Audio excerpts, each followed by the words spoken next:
Positivity பார்க்குற எல்லா உறவுகளுக்கும் ஹாய். எல்லா சிஸ்டர்ஸும் எப்படி இருக்கீங்க? நான் எப்பயும் போல ரொம்ப ஹாப்பியாக சந்தோஷமாக நிம்மதியாக இருக்கேன். ஸோ நீங்களும் அதே மாதிரி ஹாப்பியாக இருங்க, ரொம்ப பாசிட்டிவாக இருங்க. லைஃப்பில் நேர்மறையான எண்ணங்கள் மட்டும்தான் நமக்கு என்ன வேணுங்கிறத கொண்டு வந்து நம்ம கையில் கொடுக்கும்.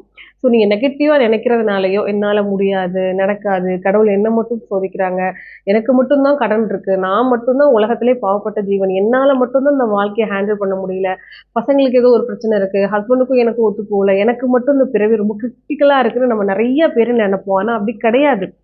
நீங்க உங்களை இன்னொருத்தவங்க கூட கம்பேர் பண்ணிட்டே இருப்பீங்க எப்பயுமே. நம்மளோட லைஃப்ல நிறைய பேர் பண்ணக்கூடிய மேஜரான தப்பு என்னன்னா, நான் இப்படி பிறந்துட்டேன், அது என்னோட கர்மாவா இல்லை என்னன்னு தெரியல, நான் ஒரு மிடில் கிளாஸ்லயோ ஒரு லோயர் மிடில் கிளாஸ்லயோ பிறந்துட்டேன், இல்லை நான் ஒரு ஹை கிளாஸ்ல பிறந்து இப்போ திருப்பி நான் ஒரு ஏழை ஆயிட்டேன், இல்லை எனக்கு ஃபேமிலி லைஃப் செட் ஆகலை, ஏதோ ஒரு ப்ராப்ளம் ஒருத்தருக்கும் இருக்கும். அந்த பிரச்சனையில் நம்ம மாட்டிக்கும் போது நார்மலாகவே நம்ம எல்லாரும் பண்ணுற மிஸ்டேக் என்னன்னா, என்னமோ நம்ம பிரச்சனை தீரவே தீராதுன்ற மாதிரியும் இதுதான் நமக்கு நிரந்தரமான ஒரு விஷயம்னு நம்மளே நம்மளை நினச்சிப்போம், நம்பிப்போம். அவ்வளோதான், கதை முடிஞ்சிருச்சு அப்படி நினச்சிட்டு என்ன பண்ணுவோம்னா, அடுத்தவங்க கூட நம்மளை கம்பேர் பண்ணி போச்சா, இவங்க என் கூட தானே படித்தாங்க, இவங்க லைஃப் நல்லா இருக்கு, இவங்க ஹஸ்பண்ட் நல்லா இருக்காங்க, நிறைய பணம் வச்சிருக்காங்க, அழகா ட்ரெஸ் பண்றாங்க, ஸோ இவங்க பார்லருக்குலாம் போறாங்க, இவங்களெல்லாம் மெயின்டைன் பண்ணிக்கிறாங்க, ஆனா நம்மளால எதுவும் முடியலையே. அந்த மாதிரி நம்ம கிட்ட என்ன இல்லையோ அதை நம்ம அடுத்தவங்க கிட்ட தேடுவோம். இது ஜென்ரலா எல்லார்கிட்டையும் இருக்கும். ஆனா அது ஹெல்த்தியான வேயா இருந்தா பெட்டர். அப்பதான் நம்மளுடைய பாசிட்டிவிட்டி நம்ம உள்ளுக்குள்ள இருந்து வெளியே வருதுன்னு அர்த்தம். ஓகேவா? இந்த வீடியோ பாக்குற நீங்க அடுத்தவங்களை பார்த்து பொறாமப்படாம அவங்கள மாதிரி நம்ம ஆகணுங்கிற ஒரு விஷயத்த ஒரு பாசிட்டிவான வேலை எடுத்துக்கக்கூடிய பர்சனா இருந்தீங்கன்னா கண்டிப்பா உங்களுக்குள்ள பாசிட்டிவிட்டி இருக்குன்னு அர்த்தம். ஆனால் அடுத்தவங்களை பார்க்கும்போது உங்களுக்கே உங்க மேல ஒரு வெறுப்பு வருது, உங்களுக்கே உங்களை பார்க்க பிடிக்கல, இல்ல உங்களுக்கே பாத்தீங்கன்னா நம்ம என்ன இவ்வளவு கேவலமா இருக்குமே, இதெல்லாம் ஒரு லைஃபா, அப்படி தோணுச்சுன்னா நீங்க ரொம்ப நெகட்டிவான ஜோன்ல இருக்கீங்கன்னு அர்த்தம். ஸோ இந்த நெகட்டிவிட்டி உங்க கூட டிராவல் ஆகிற வரைக்கும் கண்டிப்பா சொல்றேன், உங்களோட லைஃப்ல நீங்க நினைச்ச எந்த விஷயமும் உங்களுக்கு நடக்காது. உலகமே உங்களுக்கு இது நடக்காது அப்படின்னு சொன்னாலும் உங்களுக்கு நம்பிக்கை அதிகமா இருக்கு, 24 hours அந்த திங்கிங்ல தான் இருக்கீங்க, லைஃப்ல நம்ம திரும்பி மேல வரணும், அது எதுலனாலும் இருக்கலாம். ஒரு ஸ்போர்ட்ஸ்ல ஜெயிக்கணும்னு நினைக்கலாம், படிப்புல ஜெயிக்கணும்னு நினைக்கலாம், கெரியரில் ஜெயிக்கணும்னு நினைக்கலாம், இல்லை நம்ம மற்றவங்களுக்கு முன்னாடி ஒரு நல்ல ஒரு வாழ்க்கை ரிச்சான வாழ்க்கை வாழணும்னு நினைக்கலாம். இப்படி எதுவா இருந்தாலும் அதுல ஜெயிக்கணும்னா விடாமுயற்சியோட வேலை செய்யணும். அந்த விடாமுயற்சியோட வேலை செய்யணும்னாலே நமக்கு பாசிட்டிவிட்டி அந்த அடித்தளம் வேணும். அந்த அடித்தளம் கரெக்டா இருக்கிற பட்சத்துல நம்மளால கண்டிப்பா மேல வர முடியும். ஓகேவா? அதுதான் மெயின். அதுக்காக இந்த விஷயத்தை எக்ஸ்பிளைன் பண்ணி உங்களுக்கு நான் சொன்னேன். இப்போ நீங்க பாசிட்டிவா இருக்கீங்களா நெகட்டிவ் ஜோன்ல இருக்கீங்களாங்கிறது உங்களுக்கு தெளிவா தெரிஞ்சிருக்கும். வாங்க இன்னைக்கு டைரக்டா வீடியோக்குள்ள போலாம். இன்னைக்கு நம்ம இதை பத்தி பேச போறோம் அப்படின்னா பணம். இந்த பணத்தை எப்படி நம்ம இந்த பிரபஞ்சத்துக்கிட்ட இருந்து கேட்டு வாங்கிக்கிறதுங்கிறத பத்தி தான் இந்த வீடியோ இருக்கு. ஸ்கிப் பண்ணாம பாருங்க, கண்டிப்பா உங்களுக்கு யூஸ்ஃபுல்லா இருக்கும்.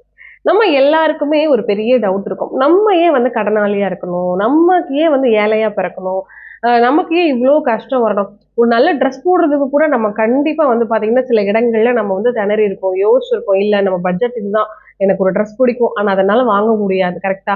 எனக்கு ஒரு கார் வாங்கணும்னு ஆசை, ஒரு பைக் வாங்கணும்னு ஆசை, அதனால இப்போ வாங்க முடியாது, இன்னும் ஒரு 4 வருஷம் ஆகணும், ஏன்னா என்னோட கமிட்மெண்ட் அவ்வளவு இருக்கு. ஸோ நம்ம நினைச்ச பொருளை நினைச்ச நேரத்துல வாங்க முடியாம போறதுக்கும் நம்மளுடைய அன்றாட தேவைக்கு பண பற்றாக்குறை ஏற்படுறதுக்கு முக்கியமான காரணமே பணம் நம்ம கிட்ட சேர்றது கிடையாது. அப்ப இந்த பணம் சேரணும் அப்படின்னா நம்ம பாசிட்டிவான எண்ணங்களை எப்படி ஆக்டிவேட் பண்ணணுங்கிறத பத்தி நான் இன்னைக்கு உங்ககிட்ட சொல்ல போறேன். ஏன்னா நிறைய பேர் நம்மளுடைய கமெண்ட்ஸ் சொல்லக்கூடிய விஷயம், எனக்கு கடன் இருக்கு, பிரம்ம முகூர்த்த பூஜை பண்றேன், காலையில விளக்கு போடுறேன், 4-5 நாள் நான் போடுறேன், அதுக்கப்புறம் என்னால போட முடியல. ஏன்னா நமக்குள்ள அவ்வளோ நெகட்டிவிட்டி இருக்கும். நம்ம இருக்கக்கூடிய இந்த பிறவியில நம்ம எங்கனாலும் பிறந்திருக்கலாம், ஒரு லோயர் கிளாஸ்ல பிறந்திருக்கலாம், ஒரு மிடில் கிளாஸ்ல பிறந்திருக்கலாம். ஸோ எனக்கு தெரிஞ்சு இந்த லோயர் மிடில் கிளாஸ் இருக்கிற பீப்புளுக்கு தான் ஃபினான்ஷியல் நிறைய ஸ்ட்ரகிள் இருக்கும். ஏன்னா நம்மளையே எல்லா விஷயத்துலையுமே பாதுகாத்துக்கூடிய ஒரு விஷயமாவே பண்ணுவோம். நம்ம எதையுமே நம்ம அப்பா அம்மா கிட்ட என்ன பண்ண முடியாது, எனக்கு வேணும்ன்றது கூட கேட்க முடியாது. ஏன்னா நமக்கு தெரியும் வீட்டில் நம்மளை இவ்வளோ கஷ்டப்பட்டு படிக்க வைக்கிறாங்க, இல்லை கஷ்டப்பட்டு கல்யாணம் பண்ணி கொடுத்துருக்காங்க, இல்லை இவ்வளோ நெருக்கடியில் இருக்காங்க, அந்த நம்மளை கல்யாணம் பண்ணி கொடுத்த கடனே அவங்க இன்னும் அடைக்கல, இல்லை நம்ம படிக்க வச்ச கடனே இன்னும் அவங்க அடைக்கல, திரும்ப திரும்ப ஒரு சின்ன சின்ன விஷயத்துக்கு அவங்க போய் நிற்க முடியாதுன்றதுனால சின்ன வயசுல இருந்து நம்ம எல்லாமே சாக்ரிஃபைஸ் பண்ணியே வளர்ந்துருப்போம் லைஃப்ல, இல்லையா? ஸோ நிறையாவே விட்டு கொடுத்து வளர்ந்ததுனாலயே நம்ம மைண்ட் செட் எப்படி இருக்கும்னா, நம்ம ஒரு மிடில் கிளாஸ், நம்ம ஒரு லோயர் மிடில் கிளாஸ், இல்லை ஒரு லோ கிளாஸ், நம்ம கிட்ட பணம் இவ்வளவுதான் இருக்கும், நம்ம ஆசைப்பட்ட விஷயத்த நம்மளால வாங்க முடியாதுங்கிற ஒரு மன அழுத்தம் நமக்கு இன்பில்டாவே உள்ள மனசுக்குள்ள பதியும். இந்த மாதிரி ஒரு மென்டாலிட்டி இருந்தாலே நம்மளால என்ன பண்ண முடியாது, குரோ ஆக முடியாது. அப்போ அந்த ஒரு தடை இருக்கு பாத்தீங்களா, பேசிக்கா நான் ஒரு ஏழை, என்கிட்ட பணம் சேராது அப்படின்னு நிறைய பேர் மைண்ட்ல செட் பண்ணி வச்சிருப்பாங்க. நிறைய பேர் எப்படின்னா நம்ம பணத்தை வந்து எப்படி சொல்றது, நார்மல் தேவைக்கே வந்து செலவு பண்ணக்கூடாதுன்ற மாதிரி இருப்பாங்க. இந்த மாதிரி நம்ம என்ன பண்ணக்கூடாது, இருக்கக்கூடாது. அதுக்காக ஆடம்பரமா நீங்க செலவு பண்ணிக்கிட்டே இருங்க அப்படி நான் சொல்ல வரல. யூஸ்ஃபுல்லா செலவு பண்ணுங்க, கரெக்டா செலவு பண்ணுங்க. அதே நேரத்துல மைண்ட்ல உங்களுக்கு ஒரு அப்சைக்கிள் இருக்கும் பாத்தீங்களா, நம்ம ஒரு மிடில் கிளாஸ், நம்ம ஒரு லோயர் மிடில் கிளாஸ், நம்ம கிட்ட பணம் சேராது, நம்ம வந்து ஒரு நிறைய பேர் நினைப்பாங்க ஒரு 10 வருஷம் நம்ம கஷ்டப்பட்டாதான் நம்மளால வந்து ஒரு 2 லட்சம் 3 லட்சம் சேர்த்து வைக்க முடியும். இந்த மாதிரி ஃபியூச்சரை வந்து ப்ரிடிக்ட் பண்ணி மைண்ட்ல வந்து சேவ் பண்ணியிருப்பீங்கல்ல, இதை மட்டும் கட் பண்ணா போதும். ஸோ நம்ம மனசுல இருந்தும் நம்ம பிரெயின்ல இருந்தும் எந்த ஒரு விஷயத்த டோட்டலா டெஸ்ட்ராய் பண்ணணும், அழிக்கணும் அப்படின்னா நம்ம தகுதிக்கு மீறின எந்த ஒரு விஷயத்தையுமே நம்ம நினைச்சு கூட பார்க்கக்கூடாது, நம்ம ஆசைப்படக்கூடாது. நம்ம வாழ்க்கை இவ்வளோதான், வேலைக்கு போகணும் வரணும், என்ன சம்பளம் வாங்குறோமோ அதுல நம்ம வந்து குடும்பம் நடத்தணும், பசங்களை முடிஞ்சதை செய்வோம், இல்லைன்னா அவங்கவுங்க வாழ்க்கையை பார்த்துக்கட்டும்ன்ற இப்படி சராசரியான ஒரு மைண்ட் செட்டுக்குள்ள நம்ம வந்துட்டோம்னால் கண்டிப்பா நம்மளுக்கு இந்த பிரபஞ்சம் வந்து நிறைய பணத்தையோ அடுத்தடுத்த டெவலப்மெண்ட்டையோ நமக்கு கொடுக்காது. அந்த வேலை நம்மளை வந்து கொண்டுட்டும் போகாது. ஏன்னா உங்களுக்கு என்ன வேணுங்கிறத நீங்களே என்ன பண்ணிட்டீங்க, முடிவு பண்ணிட்டீங்க. கரெக்டா? நம்மளுக்கு growth வேணுங்கிறதையும் நம்ம இந்த பிரபஞ்சத்துக்கு கூட கனெக்ட் பண்ணாதான் பணம் வரும், புகழ் கிடைக்கும், நம்மளுடைய ஃபினான்ஷியல் growth அதிகமாகும். ஆசைப்படணும், எனக்கு இது வேணுங்கிற பிரபஞ்சத்துக்கிட்ட சொல்லணும், கற்பனை பண்ணணும், கனவு காணணும். அதுக்காக வந்து பேராசைப்படணும் அப்படின்னா நம்ம அதை பத்தி நான் சொல்லவே வரல. இப்ப நான் இன்னைக்கு இருக்கேன், எனக்கு நாளைக்கு காலை நான் எந்திரிச்ச உடனே நான் வந்து ஒரு பெரிய கோடீஸ்வரி ஆயிடணும்னா இது வந்து பேராசை, அதை நான் சொல்ல வரல. ஆனா நம்மளால என்ன பண்ண முடியும், அட்லீஸ்ட் ஆசைப்பட முடியும்.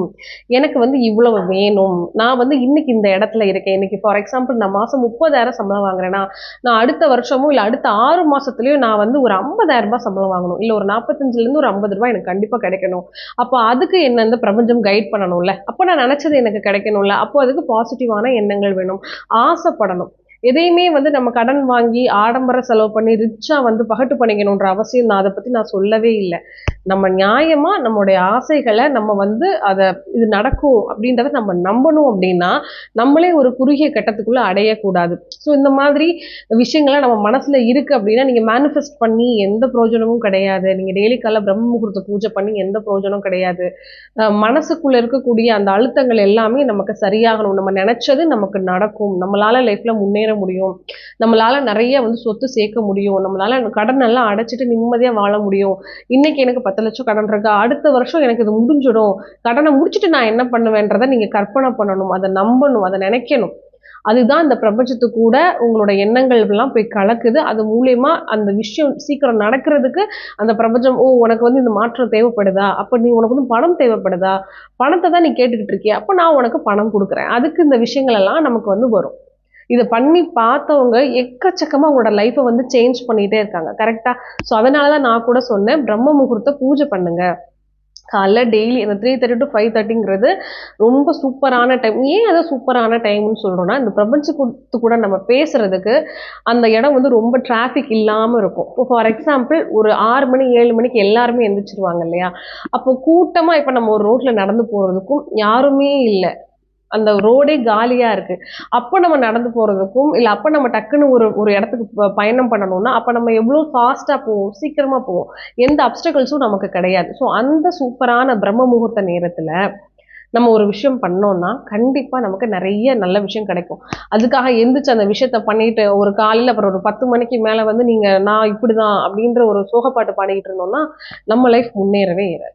அடுத்தவங்களை பத்தி நினைக்கிறதோ அடுத்தவங்க கூட நம்ம கம்பேர் பண்ணிக்கிறதோ அவங்ககிட்ட இது இருக்கு அது இருக்கு இதை நீங்க தேடவே தேடாதீங்க. எப்பயுமே நம்ம லைஃப்ல அடுத்தவங்களை பார்த்துக்கிட்டே இருந்தோம்னா நமக்கு கிடைக்கிறதும் நமக்கு கிடைக்காம போயிடும். புரியுதுங்களா? ஸோ நிறைய பேர் எனக்கு கடன் அடையணும், எனக்கு வந்து பணம் வரலன்னு நினைக்கிறீங்களா, ஃபர்ஸ்ட் அதையே நீங்க சொல்லாதீங்க, என்கிட்ட பணம் இல்லை அப்படின்னு சொல்லி சொல்லாதீங்க. உங்களுக்கு பணம் வேணும்னா ஒரு 4 பேர்ட்ட கேளுங்க, எனக்கு பணம் கிடைச்சிரும்ன்ற நம்பிக்கையோட ஒரு 4 பேர்ட்ட கேட்டோம்னா கண்டிப்பா நமக்கு அந்த பணம் எப்படியாவது நம்ம கைக்கு வந்துடும்.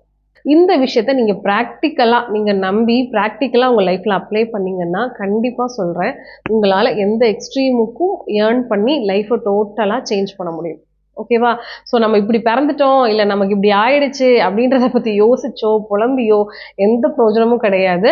ஸோ லைஃப்னு நமக்கு இது கிடைச்சிருச்சு. இதுலேருந்து இம்ப்ளிமெண்ட் பண்ணி நம்ம எப்படி அடுத்த ஸ்டேஜுக்கு போகிறோம் அப்படிங்கிறது தான் புத்திசாலித்தனம்.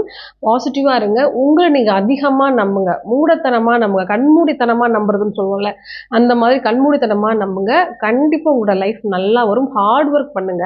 எல்லா நாளும் ஹார்ட் ஒர்க் பண்ணுங்க. நிச்சயமா உங்களுக்கு ஏதாவது ஒரு விஷயம் உங்கள் லைஃப்பில் ஒரு டேர்னிங் பாயிண்ட்டாக அமையும். உங்களுக்கு எது வேணுமோ அந்த பிரபஞ்சம் வந்து உங்ககிட்ட கொடுத்துரும். ஸோ உங்கள் மைண்டில் இருக்கக்கூடிய இந்த விஷயம் எல்லாத்தையும் தூக்கி போட்டுருங்க. மோஸ்ட்லி வந்து எனக்கு பணம்லாம் தேவை கிடையாது, பணம் இன்னைக்கு வரும் நாளைக்கு போகும், இந்த மாதிரி வேர்ட்ஸே ஃபர்ஸ்ட் நம்ம என்ன பண்ணக்கூடாது, சொல்லக்கூடாது. இதெல்லாம் நான் ஒரு காலத்தில் சொல்லிக்கிட்டு இருந்தேன். பணத்தை விட வந்து மனுஷங்க முக்கியம், பணத்தை விட வந்து நம்ம கூட இருக்கிறவங்க முக்கியம்னு நினச்சிட்டு இருந்தேன். ஆனால் அப்படி கிடையாது. பணம் இருந்தால் தான் சுற்றி இருக்கிறவங்களும் நம்மளை மதிப்பாங்க. பணம் இருந்தால் தான் வந்து நம்மளை என்னன்னே பார்ப்பாங்க. அப்படிப்பட்ட ஒரு உலகம் தான் இது. புரியுதுங்களா?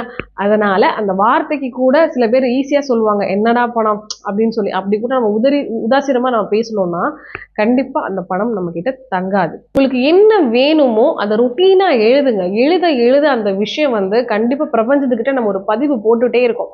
அதனாலதான் சொல்லுவேன், யாருக்கும் நெகட்டிவ் கமெண்ட் பண்ணாதீங்க. ஸோ வாட்ஸ்அப்பில் கூட வந்து ஐ ஹேட் யூ அந்த மாதிரிலாம் நீங்கள் சேட்டே பண்ணாதீங்க. ஏன்னா அது வந்து நீங்கள் பதிவிடுறீங்க ஒரு இடத்துல போயிட்டு. எழுத்துக்கு எப்பயுமே வந்து பவர் அதிகம். சரிங்களா? அதனால் இந்த மாதிரி நெகட்டிவான விஷயங்களெல்லாம் விட்டுட்டு பாசிட்டிவான வேலை போங்க. மைண்டை தெளிவாக வச்சுக்கோங்க. நல்லா வந்து மேனிஃபெஸ்ட் பண்ணுங்கள். பாசிட்டிவாக இருங்க. எனக்கு இது நடக்கும் அப்படிங்கிறத நீங்கள் வந்து இன்னைக்கு 50 லட்சம் கடன் இருந்தாலும் அடுத்த வருஷம் நான் கோடீஸ்வரியாக இருப்பேன்றதை யோசிச்சிங்கன்னா அது கண்டிப்பாக நடந்துடும். அதுதான் உண்மை. ஸோ நாளைக்கு ஒரு சூப்பரான வீடியோவில் நான் வந்து உங்களை மீட் பண்ணுறேன். ஓகேவா? பாய்.